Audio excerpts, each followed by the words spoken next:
விவகாரத்தில் தமிழக அரசு சரியான அணுகுமுறையோட இந்த விசாரணை போயிட்டு இருக்கு அப்படின்றத பார்க்குறீங்களா? இந்த இதில் அதை பற்றி ஏதாவது டிஸ்கஷன்? ஏற்கனவே இது குறித்து நாங்கள் விரிவாக முதல்வர் அவர்களிடத்திலும் தலைமை செயலாளர்களிடத்திலும் பேசியிருக்கிறோம். எங்களுடைய அதிருப்தியை நாங்கள் வெளிப்படுத்தியிருக்கிறோம். அது தொடர்பாக சிபிஐ விசாரணை கேட்டு நாங்கள் மனு கொடுத்திருக்கிறோம். தமிழக அரசு சிபிசிஐடி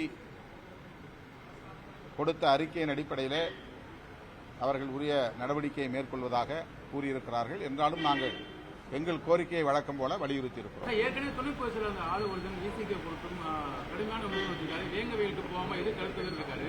இன்னொரு பக்கம் மதிமுக போல விசிகவும் திமுக கலைந்து போகலாம் கடுமையான விமர்சனம் வச்சிருக்காரு. ஏற்கனவே உங்களோட பயணித்து ஏற்கனவே எமது கட்சியின் சட்டமன்ற உறுப்பினர் தோழர் சிந்தனை செல்வன் மற்றும் ஆளூர் ஷானவாஸ் போன்றவர்கள் இதற்கு பதிலளித்திருக்கிறார்கள். அந்த விளக்கமே போதுமானது. செய்திகளை உடனுக்குடன் தெரிந்து கொள்ள உடனே சப்ஸ்கிரைப் பண்ணுங்க.